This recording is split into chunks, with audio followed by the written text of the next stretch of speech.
Brought to you by the Top Defense. If you've been injured, Catches Law Group. At Catches, you pay nothing unless they win. They are the official law firm of the New England Patriots. Hey, Devin, good morning. Good morning. Hey, will I see all you guys at Courtney's Christmas Eve party? Were you invited? Yeah. Weren't we all invited? No. Just me. Devin did get the invite. It just seems like it's me and you. Did you invite Devin? Yeah. When? When the invites went out. Wait, you guys really didn't get invited? No. Me, Ty Law didn't get invited. Foye. Nobody. Ken. Nobody. Curtis, Sean. Are you guys nice to her? Like, what's the issue there? We want to Can we know. unpack this? I don't know. I feel that, I don't want to, we have lots to talk about with Devin, but why would you invite Devin? He's a great guy, but not invite Wiggy? I think, no, because Brad. I knew Wiggy wouldn't come. See, gotta like Ty. You gotta invite me first before you can answer that question. Debbie, I didn't think there was gonna be no brothers there, but I guess I was wrong about that because she invited Devin. Well, she invited Devin to do a signing. nope, I didn't. I want everybody to enjoy. Yeah, Devin is a lot more recognizable than me. All right, Courtney, since we've been beating up on her for a couple days, she wants first question this morning. Devin, did you see what Trent Brown posted after Malik Cunningham? It was announced that he was going to Baltimore. No, what did Big Trent post? He posted on Instagram a photo of the Adam Schefter report. It said, Malik, go flourish where your talent is respected. Do you think that's a slight at Mac, at Bailey, and at Bill? I definitely don't think it's a slight at any of the players. I just think it's a guy that probably wanted him to play, wanted to see what he looked like out there on the field. So I don't think he's looking at slighting anybody. I think he's more trying to praise Malik and the work he put in and felt like he deserved the opportunity to be out there. That would be my guess from being a player. I think guys more or less think about the actual player that they want to see out there playing more than trying to take a shot at somebody else. Dev, we've had this conversation, and I've kind of asked, a lot of different people. When it comes to Mac Jones, who do you think's decision it was to take him? Do you think Robert had a big input in it, or do you think it was all Bill?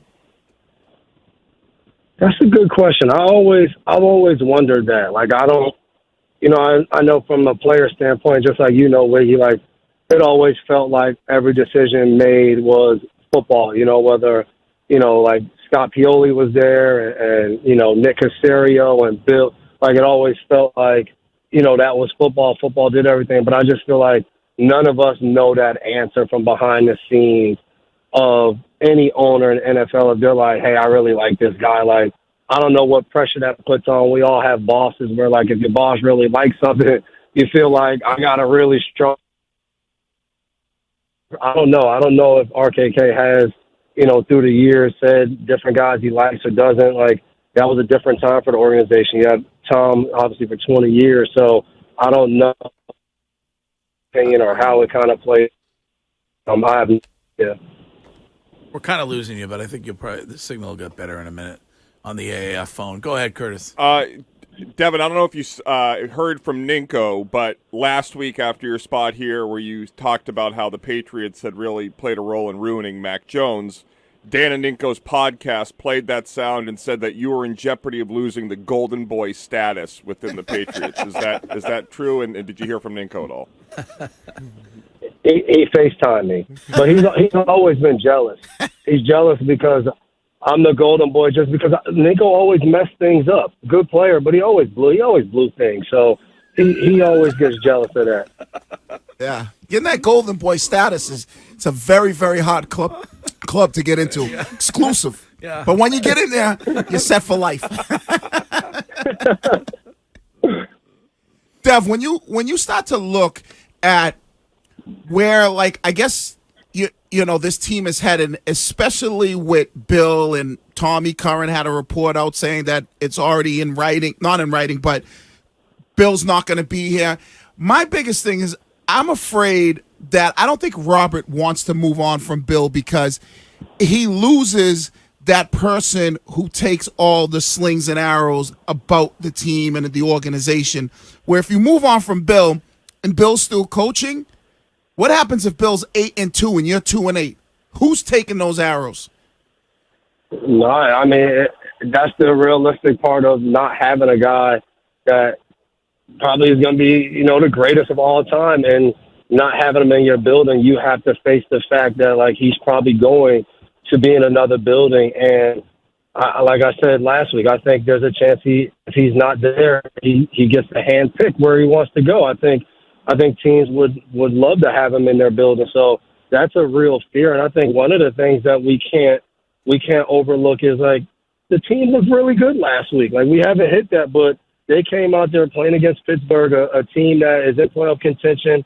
They have everything in front of them. And, I mean, New England came out and beat them from beginning to end. I know they didn't get it going offensively in the second half, but that was a dominant performance. So, like, what happens going forward if they win, 3 or 4 more games to end the season? Like, how hard of a decision that now becomes, because I think we always look at, all of these jobs when, like, we put a coach on, the hot seat of, does the team still play hard for him? And we talked about that a little bit last week when Courtney asked that question. And I thought they went out there Thursday night and played extremely hard and then executed, something Bill's kind of talked about all year, that they haven't done a good job of that, but the effort has continued to be there. So I think that makes the decision even harder when you hear things like this, because if your other teams, you say, hey, yeah, he's 71 years old, but he has a team that went into Pittsburgh 2-10 and played their hearts out to go get a third win. That really doesn't mean anything for them.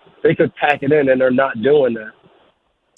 Devin, were you surprised with the way that Patrick Mahomes and Andy Reid were whining about that call this week? No. So I think this is always interesting, because I think, especially like in New England, right, most media people are like, these guys are boring. They just give us the status quo comment. They don't say. And then, like, when you get two guys who are extremely frustrated, they were wrong. Like, there certainly was offsides, but they went with their emotions exactly how they felt. And then everybody's like, they're whining. And so I always think it's interesting, because they went out there, they thought it was a bad call. And, like, you don't straight out say that, because, you want to save your $25,000 that you'll get fined or whatever.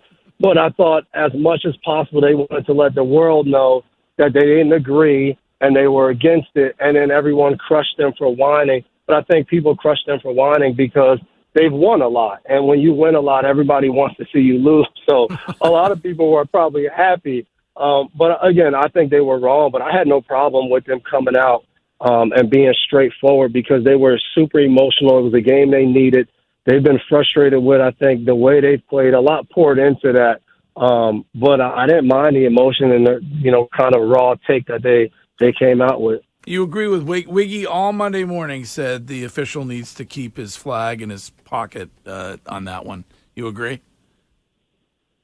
No, what I do like is the official threw the flag right away. Like, it wasn't a wait and see. He felt like, he couldn't see the ball. Like, the official, he's looking to see who's onside, and he couldn't even see the neutral zone. So, what I will say is it stinks that Kadarius Toney did that a bunch of times in the game, and they didn't throw the flag, but I didn't know that watching the game live. So watching the game live, I'm like, hey, the guy lines up for a play and he's that far offside, throw it. But what I don't like is now the next day, Dan Orlovsky went back, watches the film, and he sees like 3 or 4 more times where he was offside. To me, that now is like, hey, we got to flag this guy some point in the game and let him know, like, hey, you can't do this. Don't wait till the end. But I have no problem with a ref saying, hey, they gave us a rule book, we're following it. The guy can't do that. Like, we might be able to cut him a little slack if he's a little off. Like, he was way offside. Like, I had no problem with that in the moment. Devin, when you watch the Chiefs, not as an NBC analyst, but as a former player, a guy that won 3 Super Bowls here, do you root for their success, or do you feel like their success may infringe on the dynasty you were just a part of? I don't root for their success. Like, I don't know anybody over there. I root for Pacheco. He's a Rutgers guy, so I definitely root for him to go out there and play well. But I don't I don't think their success does anything towards the success that I was able to have in New England. Like, I mean, honestly, I don't think they're going to catch what, Mr. Kraft, Coach Belichick, and Tom, those guys were able to do over that extended period of time. I was only a part of half of that. I don't think they'll catch that. But I don't sit there and kind of be like, man, I hope they lose. So no one, no, I don't care. I think anything you do in sports is meant to be chased and all of that good stuff. So I think it honestly highlights the success that New England has had when you watch them try to do it. If you're able to get not just one but two good halves out of Bailey Zappi on Sunday, the Patriots win this football game? I think they have a shot because I think Kansas City's offense hasn't done much. I think it'll be more of a defensive game because I think Kansas City's defense is better than some of the defenses they've played over the last few weeks. So I think that is going to be a tough challenge because Kansas City is coming in here. They should be on fire. So I do think the 1 p.m. game will help New England rather than, Monday night prime time with Kansas City. But I think it'll be a tall hill for New England to climb going against Kansas City, who's fighting for their lives. All right, Devin McCourty, it is always our pleasure, and we will see you at Courtney's. Hey, and so everybody knows, Courtney definitely didn't invite me. She hit me up right before we came on air, so I'm wondering why I didn't get an invite too. Oh, distasteful. Yeah, I told you. Oh, Told you. Sorry, Courtney. You went to That was supposed to be our secret. That No way. backfire. What a backfire. Wow. What a backfire Jeez. on that Unbelievable. one. Just wanted to troll everyone a little bit. Fraudulent. Wow. You're Yeah. fraudulent. Thy name is Courtney. Welcome All to right, the club. Deb. We'll talk to you next week. All right. All right, guys. All right. There's Devin McCourty.